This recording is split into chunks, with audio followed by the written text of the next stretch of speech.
Suportado ni Budget Secretary Butch Abad ang hakbang ni Pangulong Aquino na iapila ang desisyon ng Korte Suprema na nagdedeklarang labag sa saligang batas ang ilang bahagi ng Disbursement Acceleration Program o DAP.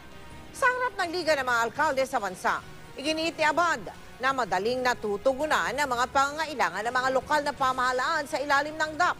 Hindi rin naman daw ginamit na suhol sa mga mambabatas ang pondo ng naturang programa. Nilinaw din ni Abad na ang ikinakasang apela ng palasyo sa Korte Suprema ay hindi nangangahulugang away ang hanap ni Pangulong Aquino. The President was not calling for a fight. In fact, the President was just expressing his own concerns about the implications of the Supreme Court's decision. In the end, he said he will follow what the Supreme Court will say.